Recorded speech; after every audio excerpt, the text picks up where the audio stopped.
Just because you think it's a deal on the surface when you first start negotiating it, don't get this sunk cost bias to where you feel like you've got to get this deal done and then go take on someone else's problems. We're in the business of solving problems, not absorbing and consuming people's problems. We don't want their problems to become our problems.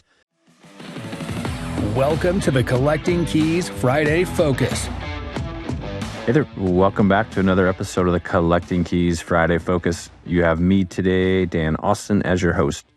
And before I dive in, I just have one special request to make to all you listeners out there, and that is if you've ever taken anything that Mike or I have said, either on the podcast or from social or any other venue where you've heard us giving out content and it was at all valuable to you, if you don't mind, please go to Apple Podcasts or wherever you listen to your podcast and give us a rating and review. That's really what helps grow the show. And we don't make any money selling ads or anything like that. Really, we only collect a payment in the form of you all listening, getting good information from us and giving us good positive feedback or any feedback so we can make the show better. So please, if you don't mind doing that, I would greatly appreciate it. And in fact, if you do that, snap a screenshot of it, DM me on Instagram at InvestorManDan. I will give you a free piece of swag. Just go to collectingkeyspodcast.com and whatever you want in there, I will send to you free of charge just for the rating review. And if you don't care about the swag, that's fine. That's cool. Even though I do think the shirts fit very nicely, I'll give you a 30-minute free consultation. Just DM me again with the rating review. And 30 minutes, we can talk about anything. I can review your CRM. I can review next steps for your business, how to grow, a marketing plan, a sales script, whatever you want to do. I'm happy to do that. 30 minutes free, just doing that rating and review for us. Okay, let's dive into the episode. Today, I want to talk about, I guess what I'll call the theme of this is don't make your seller's pain in the ass your pain in the ass. Basically, don't take other people's problems and make them your problems. Not all deals necessarily are worth going through the pain in the butt that they can become when you're negotiating the deal. And I'm going to share an example of a deal we're actively negotiating right now where we've decided, let's step back and kind of make sure that we're positioning ourselves well so that we aren't taking on this seller's pain in the ass. Because the seller has a duplex, which is a pain in his ass.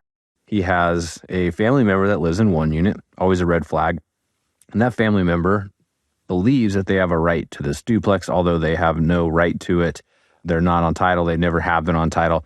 They just believe, long story made short, due to some family dynamics and some work this person's done to it, that they are rightfully owed half the value of this duplex, and they're not going to let their siblings sell this thing because of that. And they're going to make it a pain in the butt to do that. The other tenant on the other side is non-paying, right? So the one unit that the sibling lives in has been worked on and fixed up, supposedly.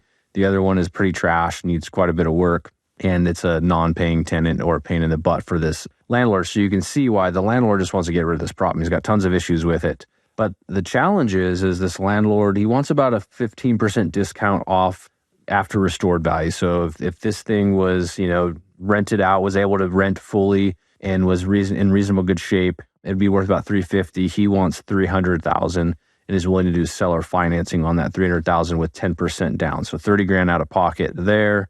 We need probably $5,000 in closing cost and another $30,000 in renovations to get at least what we're suspecting the other unit cleaned out and good to go. So that's $65,000 in hard cost there. Well, by taking this deal down, the seller doesn't want to deal with any of it. He just wants to sell it, and then all of a sudden his problems become our problems. His brother, who thinks he owns it, is likely not going to move out. He's going to be pretty pissed off, and so we're going to have to basically likely evict them or do a large cash for keys. So there's another expense there. And that could probably take, on a good day, a month. Likely it's going to be 6 months. Where we're at in Washington State, the eviction practices just take a little bit longer than other states. And so now we have to sit on that one. And then we have the other tenant who doesn't have a lease, is non-paying. That's also going to be a pain in the butt to get them out because they're non-paying. And you think they're going to leave without a fight? Probably not. I'm a little less worried about that one. We deal with that quite often. That's a solution that we do provide where we can go in there, give them cash for keys or get them leased up or do whatever we need to get that unit vacated or at least paying market rents.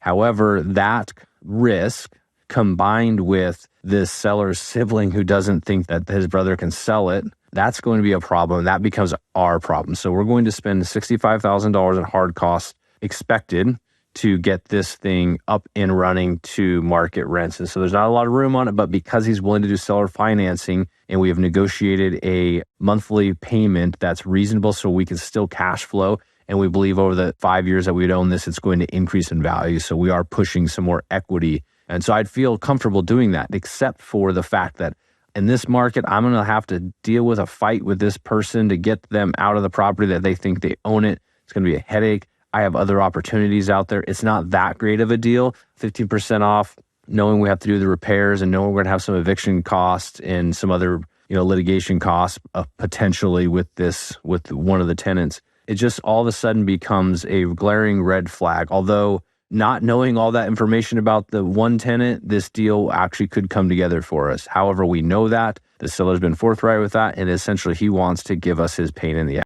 Yes, I will buy his pain in the ass, and there is a price, but it's not a 15% discount on the deal. It's probably a 25% discount with the seller financing, if not more.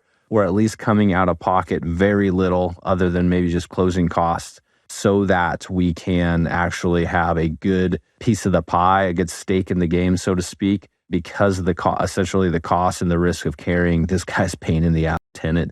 And remember, on seller finance deals, typically you're not trying to refinance unless you've worked with a seller to say, hey, if you can just carry the loan for 6 months or 12 months, I can refinance, get you out. That's a different negotiation. In this situation, he wants mailbox money. So typically it's not okay to just go and refinance this deal right away and get our money out, so we know we will be parking money into it, which is also another thing that we're taking into consideration on this, and another reason why we're stepping back to kind of refocus. And maybe there's a different time that might align with this guy that will work for him, or something else will happen in the market or with the tenant situation that would actually open the doors to this same exact negotiation at these same numbers. But instead, we've pivoted our negotiation and said that we can list the property as one of our services that we provide for him, which got him excited because he felt that that might actually be easier when we plant a sign in the yard to actually get his brother and the other tenant to realize the place is going for sale and to get the conversation going.